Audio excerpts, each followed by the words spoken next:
They're perfect. Customers are perfect. The answer isn't better ones, different ones, smarter ones, richer ones, poorer ones. They're exactly perfect. Everything they did in their life to lead up to the moment where they picked up the phone and called your company and you ended up being the person dispatched to their house is a series of events that not a single person on this planet could have orchestrated for you. And that's what you have. And that's all that you have. That customer in that moment at that specific time is it. We tend to live either in the past or in some perceived version of the future. That is to say, I once visited a bad customer, so all customers are bad. That's living into the past. Or if only I had a customer that I've never yet met, then that would be perfect. And that's living into a future that doesn't exist. Neither of those things exist. You get that the past happened and that was there, but it's gone. The future is just a figment of your imagination. You don't even have the guarantee of your next breath. You know that, right? So like, do you really understand and get that?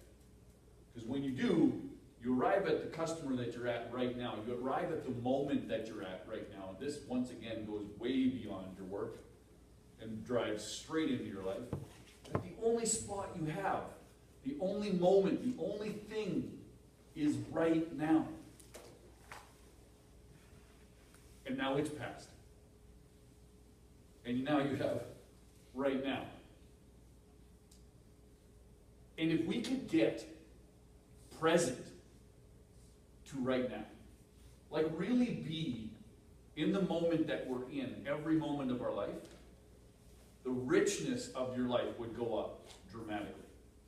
You'd stop waiting for something that isn't, and you'd stop regretting or hating or feeling anything towards something that happened before.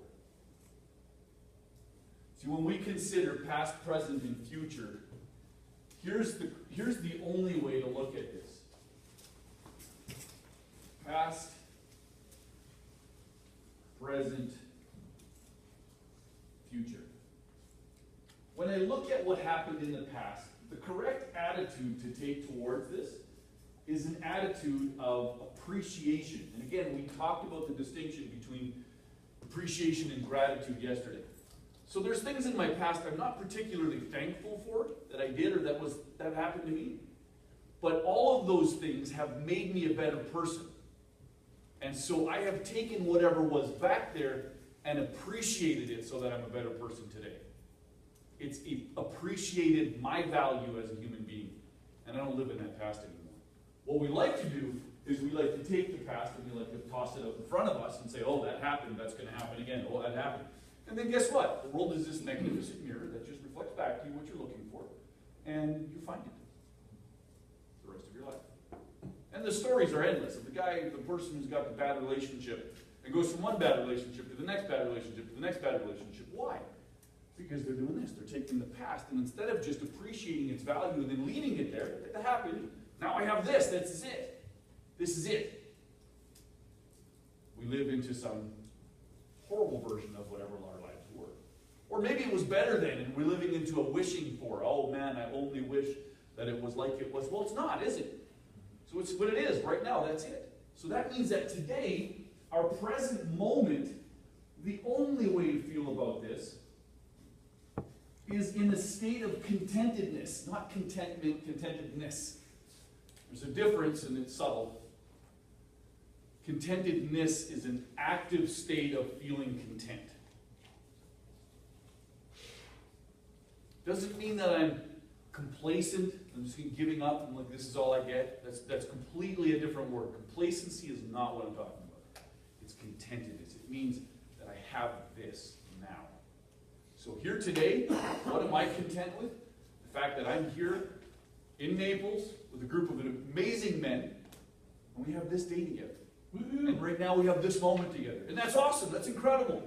That's amazing. And I could be wishing that my family was here, and I could be wishing that I had, and all that's, none of that's productive. What I have is right now, right here. And that's my challenge to you, is to be right here, right now. And then the future, now we get to create, because we're content with today, now we get to create this with some degree of intentionality. So that's just saying, I'm content with what I have, and then here's what I'm moving towards. So setting an intention and then being content. Does that make sense? So I appreciate what happened in the past. I set an intention for, here's what I want in the future, but I don't live for that. I live here, now, in this moment, right now, today. Your customers require you to be present to them when you show up at their house. Period. The only customer you have is the one that you're standing in front of. The only moment that you have is the one that you're standing in right now. This changed my relationship with my kids. Kids are older now and they don't ask me to wrestle on the floor anymore, but they did. Who's lived through that part of your life? Or perhaps living through that. Yeah, and it used to be, oh man, it's been a long day, I'm tired, and whatever, right? Reasons. All kinds of great reasons to not engage in that. And when I found this spot in my life, I was like, yeah, I'm done saying no.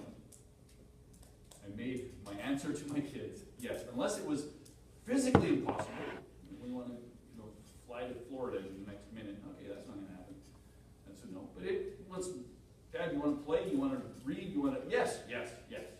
Against everything that I might have been feeling in that moment, and lived into the only space that I have. And man, am I glad that I did. This is how I approach my customers. That's it. I only got one. I just got one. That's it. How many calls do I have in a day? One. Because when I'm done that one, guess how many calls I have? One. That changes what you do with your customers. So let me say what I said when I started. They're perfect.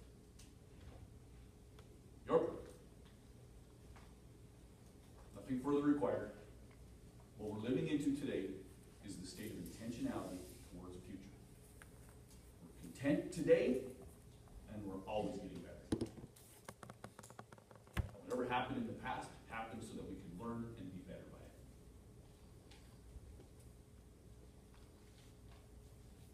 What's your thoughts, comments, reactions, experiences right now?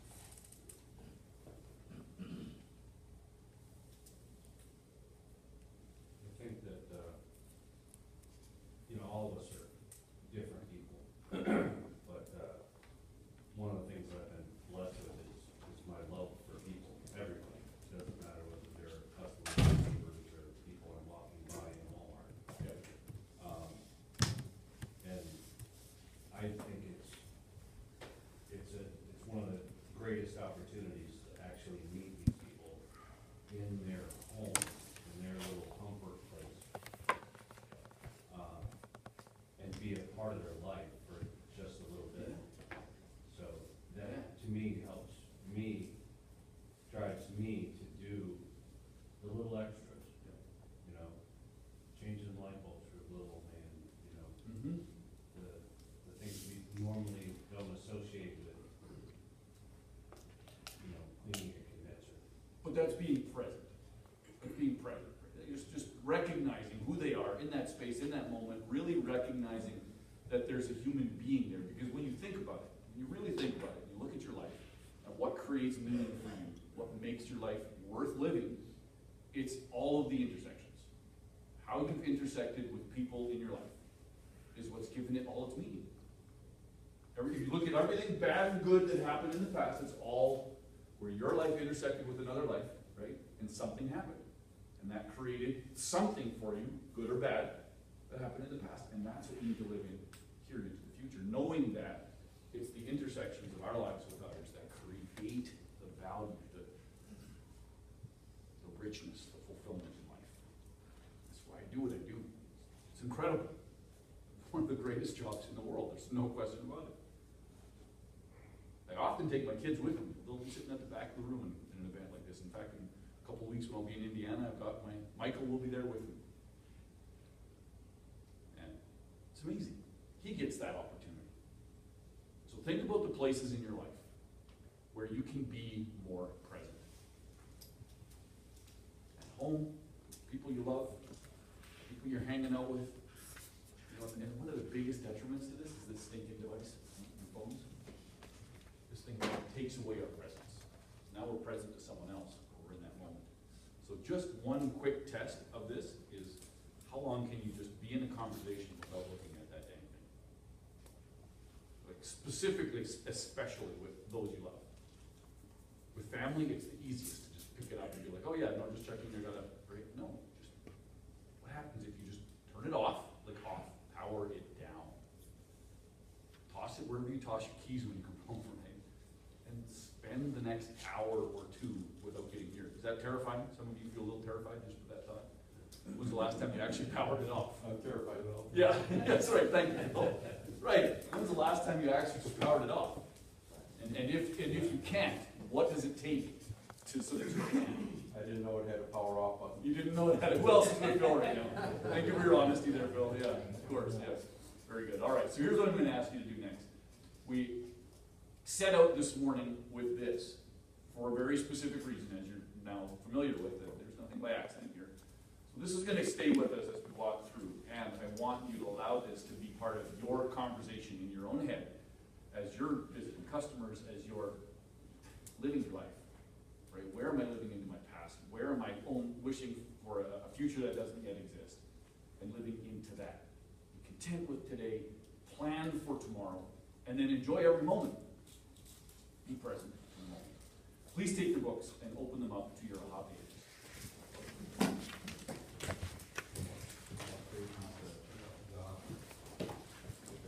Right at the beginning of your book, pages 8 through 12.